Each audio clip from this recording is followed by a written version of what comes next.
Break के बाद आपका स्वागत है। तो आपको बता दें कि पांचवें चरण के लिए 14 जिलों में मतदान लगातार जारी है। उत्तर प्रदेश का ये पांचवा चरण है और मतदान लगातार बढ़ रहा है। 3 बजे के आंकड़े भी हमने आपको बताया, जहां अभी तक सबसे ज्यादा बाराबंकी में मतदान हो चुका है। वहीं सबसे धीमा मतदान लखनऊ राजधानी में देखने को मिल रहा है। साथ ही आपको बता दें कि इस बार कई दिग्गजों की साख भी इस चरण में दांव पर लगी है, जहां राजनाथ सिंह लखनऊ से चुनावी मैदान में है। वहीं आपको बता दें स्मृति ईरानी अमेठी से चुनावी मैदान में है, जिनके सामने केएल शर्मा एक दीवार की तरह, मजबूत दीवार की तरह खड़े हुए हैं। और स्मृति ईरानी पूरा चाहती हैं कि किस तरीके से वो इस दीवार को ढहाएं और एक बार फिर से इतिहास बनाएं। वहीं रायबरेली में राहुल गांधी चुनावी मैदान में है और ये रायबरेली की सीट उत्तर प्रदेश में कहीं ना कहीं कांग्रेस के वर्चस्व को रिप्रेजेंट करती है और इस बार रायबरेली की सीट को खोना नहीं चाहती है, जहां बीजेपी पूरी कोशिश में है कि रायबरेली की सीट कैसे अपने खाते में लाए। साथ ही आपको बता दें साध्वी निरंजन ज्योति और भानु प्रताप और लालू सिंह भी चुनावी मैदान में हैं, जो कि मंत्री हैं। तो चलिए वोटिंग प्रतिशत और क्या कुछ अलग अलग जिलों में इस समय माहौल चल रहा है, इसको लेकर हम अपने संवाददाताओं से बातचीत कर लेते हैं। जहां झांसी में हमारे साथ हेमंत जुड़े हुए हैं, साथ ही हमारे साथ बाराबंकी से रविंद्र हैं और विजय अमेठी से हैं। तो सबसे पहले अमेठी की जानकारी लेना चाहूंगी आपसे। विजय, क्या कुछ माहौल देख रहे हैं? वोटिंग परसेंटेज की बात करूं तो अमेठी में अब तक कितने प्रतिशत मतदान हो चुका है?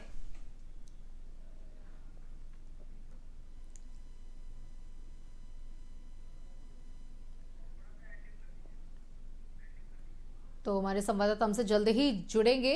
तो ये बांदा से हम आपको तस्वीरें दिखा रहे हैं, जहां पे आरके सिंह पटेल, शिवशंकर पटेल और मयंक, यानी कि सबसे मुख्य मुकाबला कमल और साइकिल के बीच में देखा जा रहा है। हमीरपुर में भी कुंवर पुष्पेंद्र सिंह 2 बार से सांसद हैं, उनके सामने अजयेंद्र सिंह राजपूत चुनावी मैदान में है। यहाँ पर ठाकुर वोटर बहुत ज्यादा है। अनुराग शर्मा, प्रदीप जैन आमने सामने। झांसी से अनुराग शर्मा भी लगातार सांसद हैं, झांसी से उनके ऊपर फिर से बीजेपी ने विश्वास जताया। भानु प्रताप वर्मा जालौन से, नारायण दास अहिरवार, भानु प्रताप सिंह वर्मा मंत्री हैं।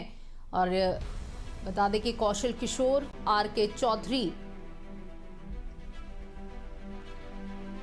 मोहनलालगंज से, और इस बार कैसरगंज में भी मुकाबला बेहद अहम है, जहां राजनाथ सिंह के सामने रविदास मेहरोत्रा और सरवर मलिक बीएसपी से। वहीं दिनेश प्रताप सिंह और राहुल गांधी में मुख्य मुकाबला देखा जा रहा है, यानी कि कुल मिलाकर BJP versus Rahul Gandhi, Smriti Irani versus KL Sharma. KL Sharma जाना माना नाम अमेठी का, जहां राजीव गांधी के जमाने से वो लगातार अमेठी से जुड़े हुए हैं। और स्मृति ईरानी ने 2013 से यहाँ पर 2014 में चुनाव हारने के बाद से लगातार यहाँ पर कोशिशें जारी रखी थी और 2019 में इस किले को ढहाने का काम किया था।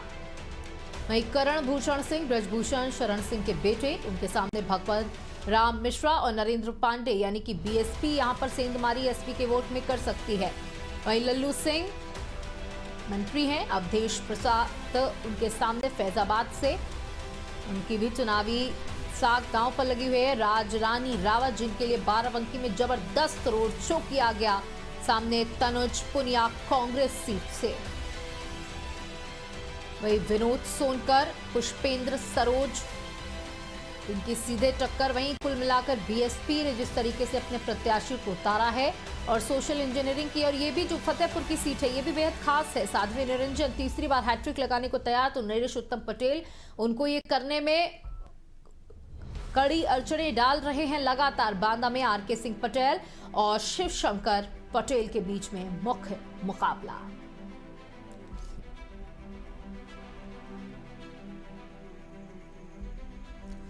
तो आपको बता दें कि उत्तर प्रदेश की 14 लोकसभा सीटों पर लगातार मतदान जारी,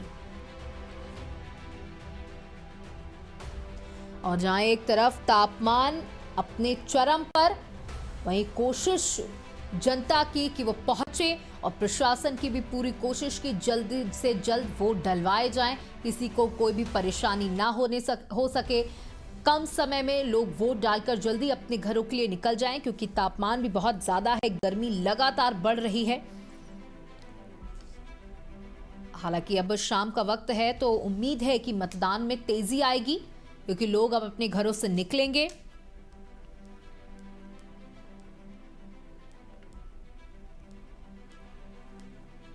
तो बता दें कि 49 सीटों पर आज अलग अलग राज्यों में मतदान हो रहा है।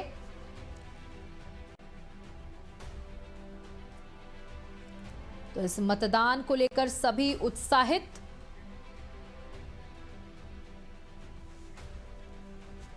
तो विजय, हम आपसे बात कर रहे थे अमेठी के वोटिंग परसेंटेज के बारे में जानकारी दें, साथ ही मतदान किस तरीके से चल रहा है उसकी जानकारी दें। जी सौम्या, बिल्कुल बता दें, अगर अमेठी की बात की जा रही है तो अमेठी में लगातार यहाँ भी सुबह 7 बजे से 10 बजे तक देखने को मिला कि जनता के बीच उत्साह देखने को मिला, और 10 बजे के बाद जैसे धूप निकल रही है और शाम पर यहाँ गर्मी भी दिख रही है, तो कुछ मतदाता अपने घर में छुपे हुए थे। लेकिन अब जहाँ 3:30-4 बजने वाले हैं, 4 बजने के बाद अब जनता में उत्साह दिख रहा है और लाइनें लगाकर हर मतदाता केंद्र पे सब लाइन लगाए हैं। जी बिल्कुल, जानना चाहूंगी, जिस तरीके से कई अलग अलग जिलों से तस्वीरें सामने आई थी जहां पर चुनाव आयोग से शिकायत की गई है गलत वोटिंग को लेकर के या जबरदस्ती को लेकर के, या थोड़ी कहा सुनी हुई, अमेठी में इस तरीके की कोई खबर? जी तो मैं बिल्कुल आपको बता दूं, जिस तरह से हर जिले में हो रहे उस जिले वैसे ही अमेठी जिले में भी कुछ देखने को मिला। जो नए युवक है या कुछ पुराने युवक है, उनका कहना है कि मेरा वोट मुझे मिथ्या दिखा दिया गया है और उनका वोट नहीं डालने को मिला। तो चुनाव आयोग से उनसे बात की गई तो उनका कहना है कि आपके बीएलओ का कमी है और उसको जल्द सुधारा जाएगा। जी बिल्कुल, हमारे साथ हेमंत भी जुड़े हुए हैं और हेमंत कई लोगों के साथ भी मौजूद हैं। हेमंत, सबसे पहले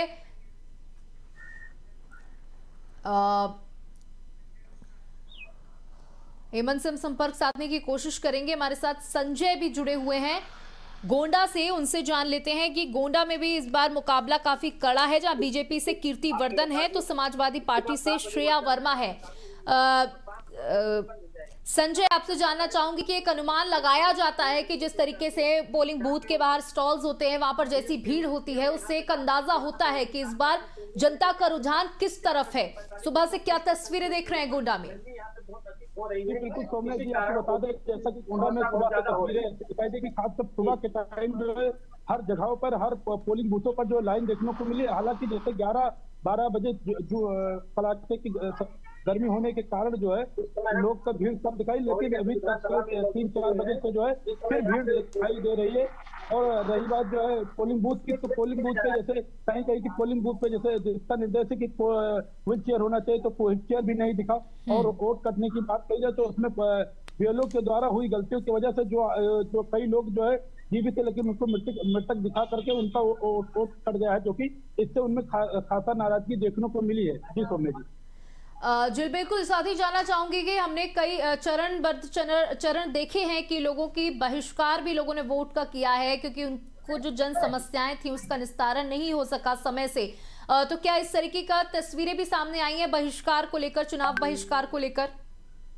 जी बिल्कुल, आपको बता दें कि इससे पहले जो चुनाव बहिष्कार को लेकर के तस्वीरें आई थी, लेकिन वहाँ शासन प्रशासन जाकर के उनकी समस्याओं को सुना और जो हो सका तो उन्होंने कार्य को कराया भी, जिससे जो है अब हाल फिलहाल में इस तरह से कोई तस्वीरें आई नहीं। बात करें कैसरगंज लोकसभा की जो है, तो कैसरगंज लोकसभा में भी जो है जहाँ बृजभूषण के बेटे भाजपा से कर्ण भूषण जी है और उनके सामने प्रतिद्वंदी सपा के भगत राम मिश्रा जी भी, जो कि जो है उसमें कई जगहों पर जो है भाजपा एजेंट नहीं, तो कहीं कहीं पर जो है ऐसा देखने को मिला कि सपा के भी एजेंट नहीं रहे हैं।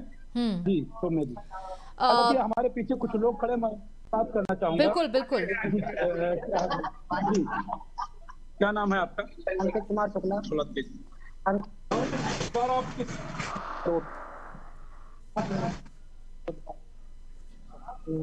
भगत राम मिश्रा को वोट दे। मतलब ऐसा क्यों? ऐसा बहुत मामले हैं जो 10 साल वो लगातार जो है काम नहीं किया। हाँ, काम नहीं किए यहाँ पे, और आते जाते भी नहीं थे यहाँ पे। विकास के नाम पे स्कूल आया था, वो भी सब चला गया, तो इसीलिए हम सब वोट दे रहे हैं। खास मुद्दा स्कूल का है। हाँ, स्कूल का, हमारा सबका तो स्कूल का ही था। जी सौम्या जी, हमारे साथ और कुछ लोग खड़े हैं, इनसे भी बात करना चाहेंगे। ये हमारे साथ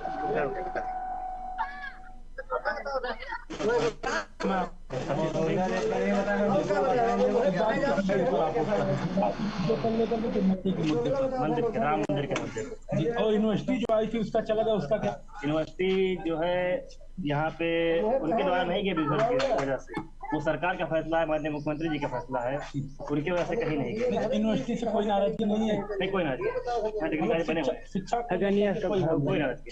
शिक्षा का कोई महत्व हम लोग मंदिर के नाम पे वोट दे रहे हैं, जय भाजपा जय भाजपा। नहीं, मंदिर से आपका भविष्य नहीं होगा? नहीं, कॉलेज बने हैं यहाँ पे, उससे बढ़िया कॉलेज बना है, डिग्री कॉलेज बना हुआ है। अच्छा, यूनिवर्सिटी से बढ़िया कॉलेज बना? हाँ, गोलू मैरिया गोलू है कहाँ से बना बढ़िया? यहाँ पे यूनिवर्सिटी से बढ़िया हमारे लिए जो है पढ़ना है वो विद्यालय बना हुआ है। जी, मैं आपके पास आएंगे। मेरे साथ विजय भी जुड़े हुए हैं। विजय, देखिए रायबरेली भी राहुल गांधी पहुंचे थे। सबसे पहले वो हनुमान मंदिर में उन्होंने दर्शन पूजन किया, उसके बाद उन्होंने मतदान स्थलों का निरीक्षण भी किया। इसको लेकर कोई जानकारी आपके पास? जी बिल्कुल, आपको राहुल गांधी रायबरेली में गए, हनुमानगढ़ी का दर्शन किया, दर्शन करने के बाद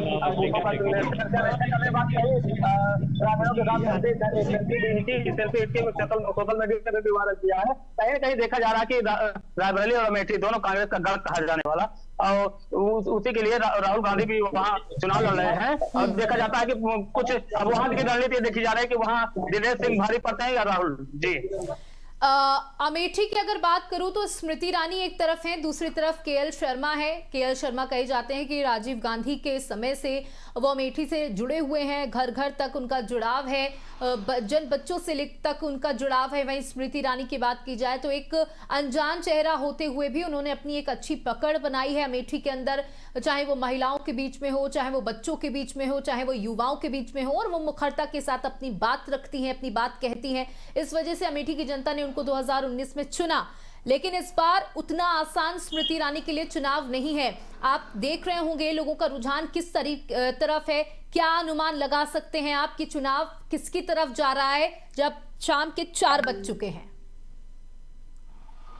जी तो मैं बिल्कुल आपको बता दूं, जिस तरह की बात आप कह रही है, सीधा यहाँ स्मृति ईरानी लगातार 10 सालों से यहाँ अमेठी बनी हुई है और जो जनता के बीच बनी हुई है। कुछ नाराजगियां देखने को मिल रही है, जैसे रोजगार की बात हो या महिलाओं की सुरक्षा की बात हो, तो कुछ नाराजगियां देखने को मिला। जहां केएल शर्मा की बात की जाए तो 40 साल से यहाँ कांग्रेस परिवार में जुड़े हुए थे और यहाँ उनको टिकट मिला है। कुछ भी कहा नहीं जा सकता कि वो किस करवट बैठे। जी बिल्कुल, जैसा कि आपने बताया कि मुद्दे जो हैं वो रोजगार को लेकर के नाराजगी है और इस तरीके की चीजें, लेकिन गांधी परिवार कहता है और राहुल गांधी ने भी कहा कि हम सिर्फ रायबरेली में चुनाव नहीं लड़ रहे हैं, मैं जितना रायबरेली का हूं उतना अमेठी का हूं, हमारा परिवार इन 2 जगहों से बहुत जुड़ाव रखता है। तो एक भावनात्मक, एक पारिवारिक जुड़ाव करने की कोशिश इस चुनाव में हम देख रहे हैं और अमेठी को अपने पाले में लाने की गांधी परिवार पूरी कोशिश कर रहा है, कांग्रेस पूरी कोशिश कर रही है। तो क्या लगता है कितना सफल साबित हो सकते हैं इस कोशिश में? जी तो मैं बिल्कुल बता दूं, जिस तरह से राहुल गांधी और गांधी परिवार पूरा अमेठी में बना हुआ था, अमेठी को लुभा रहा था, लेकिन कहीं न कहीं देखने को मिल रहा है कि राहुल गांधी और प्रियंका के आने से, रोक टोक करने से, यहाँ जनता के बीच मिलने से कुछ न कुछ देखने को मिला, बदलाव समझ में आएगा। जी संजय मिश्रा, देखिए प्रभाव पड़ता है दूसरे शहर में भाषण देने में या अपने खुद शहर में आकर के भाषण देने में, और हमने देखा ताबड़तोड़ रैलियां की गई, चाहे वो भाजपा के द्वारा हो, चाहे वो प्रधानमंत्री का आना हो या अमित शाह का आना हो या जेपी नड्डा का आना हो, अलग अलग राज्यों में पहुंचे। और गोंडा में भी यही तस्वीरें हमने देखी, दिग्गज वहां पर पहुंचे, लोगों को संबोधित किया, और गठबंधन भी ऐसी ही कोशिशों में लगा रहा कि जैसे ही बीजेपी का कोई नेता निकलता था, गठबंधन का कोई नेता आता था। तो इन जनसभाओं का, इन रैलियों का, इन भाषणों का कितना प्रभाव लोगों के मन मस्तिष्क में दिख रहे हैं?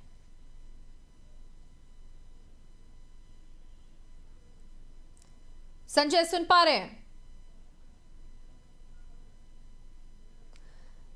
तो चलिए हम उनसे दोबारा संपर्क साधने की कोशिश करेंगे। तो आपको बता दें कि लगातार चुनाव चल रहा है और इसी बीच कौशाम्बी से बड़ी खबर आ रही है। सपा प्रत्याशी ने मामले की आयोग से शिकायत की है। कौशाम्बी में बीजेपी प्रत्याशी ने नियमों का उल्लंघन किया है। अभी हमने हाल ही में कुछ ही देर पहले कौशाम्बी से आपको एक खबर बताई थी, जहां पर बीजेपी के कार्यकर्ताओं ने सपा के लोगों के साथ मारपीट की है, माफ कीजिएगा, दलित समाज के लोगों के साथ मारपीट की थी। वहीं एक और खबर सामने आई है जहां पर यह आरोप लगाया जा रहा है गलत मतदान को लेकर। सपा प्रत्याशी ने मामले की आयोग से शिकायत भी की है। हम मामले की जानकारी आपको दे रहे हैं। जहां बीजेपी प्रत्याशी ने नियमों का उल्लंघन किया है, ऐसा सपा कार्यकर्ताओं का कहना है। कमल का चिन्ह लगाकर बूथ जाकर दिया वोट। उनका कहना है कि कमल, क्योंकि जब आप मतदान के लिए जाते हैं तो आप अपने मतदान को गोपनीय रखते हैं। ये चुनावों का एक नियम है, एक बहुत महत्वपूर्ण नियम है कि आप अपने मतदान का खुलेआम आप प्रचार प्रसार नहीं कर सकते जब तक आप बूथ स्थल पर मौजूद हैं। और सपा के कार्यकर्ताओं ने आरोप लगाया है कि कमल का निशान लगा करके वोट देने के लिए पहुंचे हैं बीजेपी के कुछ कार्यकर्ता, और इसकी चुनाव आयोग से शिकायत करने की बात कही। उन्होंने बताया कि विनोद सोनकर के साथ सभी ने कमल का, ये तस्वीरें हम आपको दिखा रहे कि इन सबके टी शर्ट्स पर कमल का बैच लगा हुआ है जो किसी पार्टी विशेष को दर्शाता है। और बीजेपी प्रत्याशी ने नियमों का उल्लंघन किया है, यानी कि बीजेपी ने कौशाम्बी से जिस चेहरे को उतारा है उन्होंने ही नियमों की धज्जियां उड़ाई है अपने पूरे परिवार के साथ। आप देख सकते हैं कि वो तस्वीरों में दिखा रहे हैं कि उन्होंने अपने मताधिकार का प्रयोग किया है और सभी के कमल का बैच लगा हुआ है। और सपा प्रत्याशी ने मामले में आयोग से, इस मामले को लेकर आयोग से शिकायत भी की है कि ये नियमों का उल्लंघन है, ये गोपनीयता को भंग करने की कोशिश है। तो कौशाम्बी से खबर बता रहे, जहां लगातार कौशाम्बी से कौतूहल की खबरें सामने आ रही हैं। आज चुनाव है, प्रशासन मुस्तैद है, कोशिश की जा रही है कि चुनाव संपन्न बहुत शांतिपूर्ण रूप से मामला। हमारे साथ हमारे संवाददाता गोंडा से संजय भी जुड़े हुए हैं और उनसे बातचीत कर लेते हैं। उनके साथ कई लोग भी मौजूद हैं। गोंडा का माहौल जान लेते हैं, जनता का मन जान लेते हैं कि वो आज जो मतदान अपना कर रहे हैं वो किन मुद्दों के आधार पर कर रहे हैं। जी संजय, आपसे जानना चाहूंगी, आप लोगों से बातचीत करिए, उनसे समझने की कोशिश करिए कि इस बार के जो मुद्दे हैं जिन पर वो वोट देकर आए हैं वो कौन से मुद्दे हैं जो उनके मन मस्तिष्क पर हावी हैं। जी सौम्या जी, आपको बता दें जैसा कि किसी के व्हाट्सएप ग्रुप या फेसबुक ग्रुप पर भी जो वीवीपैट होता है, वीवीपैट पर भी जो है लोग जो है कैमरा, जहां पर कैमरा ले जाना अलाउ है, ऐसे ही पे जो है तमाम लोग फोटो खींच करके कमल का, साइकिल का और तमाम निर्दल दल का भी फोटो खींच करके अपलोड कर रहे सोशल मीडिया पर। जिस चुनाव आयोग को कहीं ना कहीं जो है ये लोग जो है एक प्रकार से जो है चुनौती शासन को या जो चुनाव आयोग को कहीं ना कहीं ये लोग जो खोखला साबित करने के प्रयास भी कर रहे हैं। हमारे साथ कुछ लोग भी हैं जिससे मैं बात करना चाहूंगा। जी, क्या नाम है आपका? आनंद शुक्ला। किस मुद्दे पर आपने वोट किया है? हेलो। मुद्दे तो हमारे यहाँ घाघरा के किनारे से लेकर के और परसपुर तक 26 किलोमीटर का एरिया चौड़ाई में है जी, और वो नवाबगंज से लेकर के और जरवल रोड तक 70 किलोमीटर की लंबाई का एरिया है, जहाँ पर जो एक आदमी की सबसे बड़ी जरूरत है भोजन, स्वास्थ्य और पढ़ाई। ना कोई इंटर कॉलेज है इतने के बीच में, ना कोई स्वास्थ्य केंद्र है। ऐसी स्थिति में यहाँ के लोग जानवरों से भी बदतर जिंदगी जी रहे हैं। मोदी जी तो कह रहे हैं हर जिला में मेडिकल कॉलेज खुलवा रहे हैं, उस पर क्या कहेंगे आप? मेडिकल कॉलेज जिले में होगा जब यहाँ से घाघरा के किनारे से और जिले तक कोई पहुंचेगा जिंदा, तब तो इलाज होगा। नहीं, उनका तो गारंटी है कि सड़क जाल पूरा बिछा दिया है, पूरे भारतवर्ष में सड़क जाल बन गया है। अरे हर जगह जाल बन गया है, यहाँ लोग परेशान होते हैं, लखनऊ पहुंचते पहुंचते उनकी जान चली जाती है। जब तक उनकी इमदाद आएगी तब तक लोग ऊपर चले जाएंगे।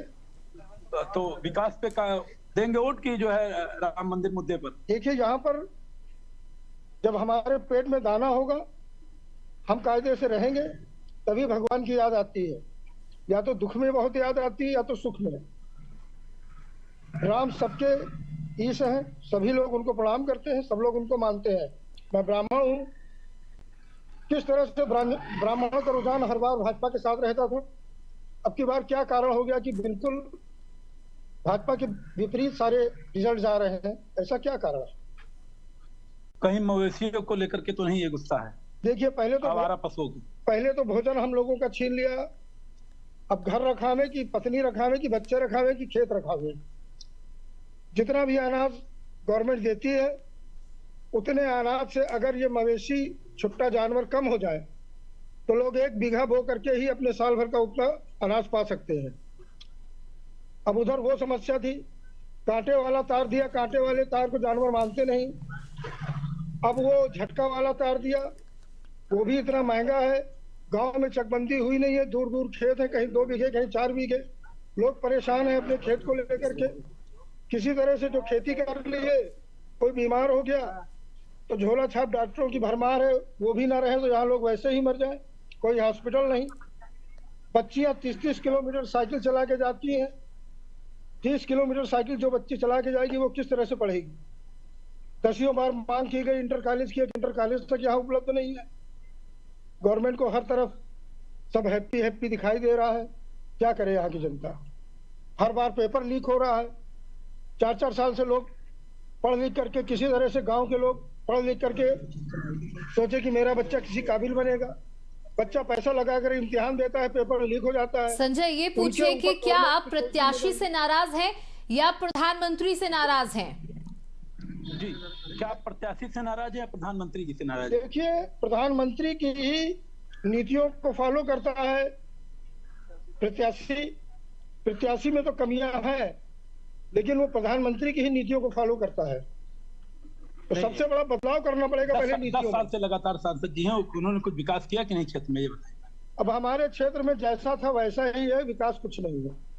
वो तो बता रहे विकास की गंगा बहा दिया पूरा, कैसे? अब विकास की गंगा, जब यहाँ सपा की सत्ता आई थी तब योगेश प्रताप सिंह मंत्री थे, उन्होंने सड़कों का जाल बिछाया था। आपके जितने एमएलए एमपी हैं वो लोग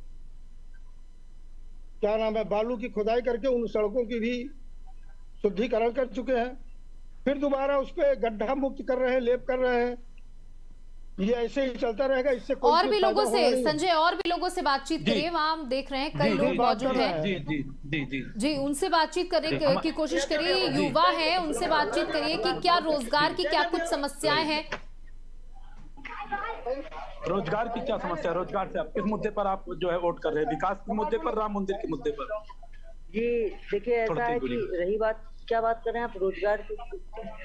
रोजगार ठीक ठाक हालात में है। देखिए, अग्निवीर हुआ या फिर कोई भी सब ठीक है। नहीं, विकास के मुद्दे पर कर रहे हैं कि रोजगार? रोजगार से आप खुश हैं? रोजगार मिल रहा है आपको? वोट हाँ, वोट कर रहे हैं भाजपा को।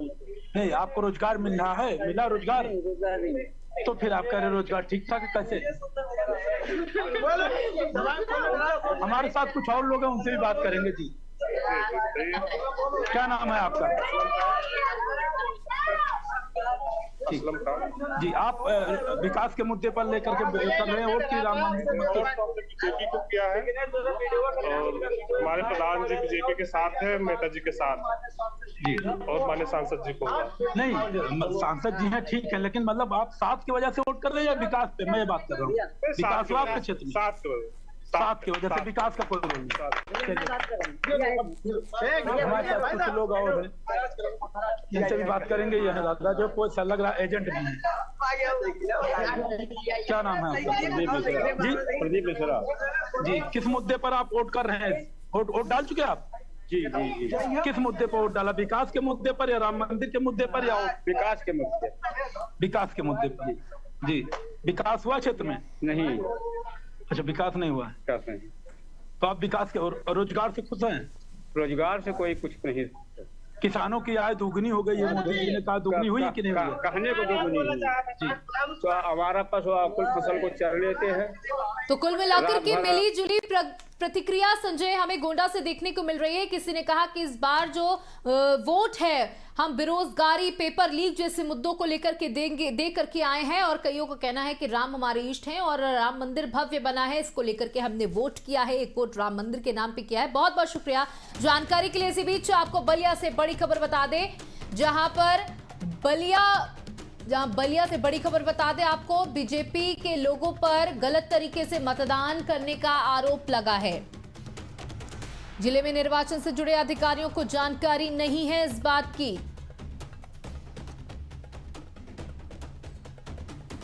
कोतवाली क्षेत्र के हैबतपुर गांव में जनसभा थी। बीजेपी प्रत्याशी ने आचार संहिता का उल्लंघन किया है। बड़ी खबर आपको बलिया से दे रहे हैं, जहां बीजेपी प्रत्याशी ने उल्लंघन किया। नीरज शेखर ने जनसभा के बाद महिलाओं को बांटी साड़ी। सैकड़ों महिलाओं को साड़ी बांटने का वीडियो वायरल हुआ है।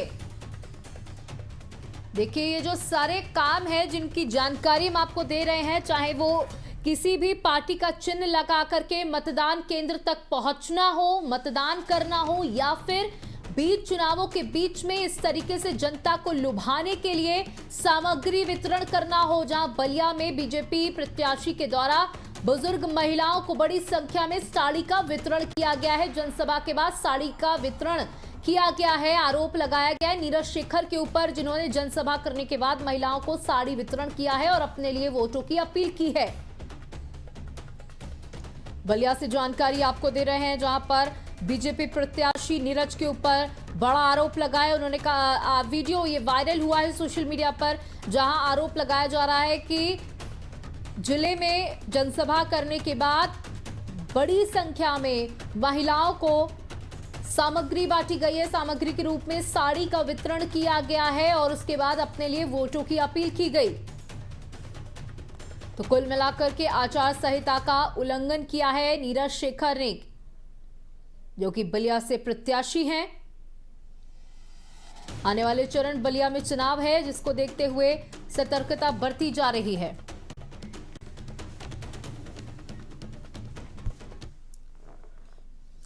तो लगातार चुनावी अपडेट हम आपको देते रहेंगे। यहां वक्त हो चला एक छोटे से ब्रेक का।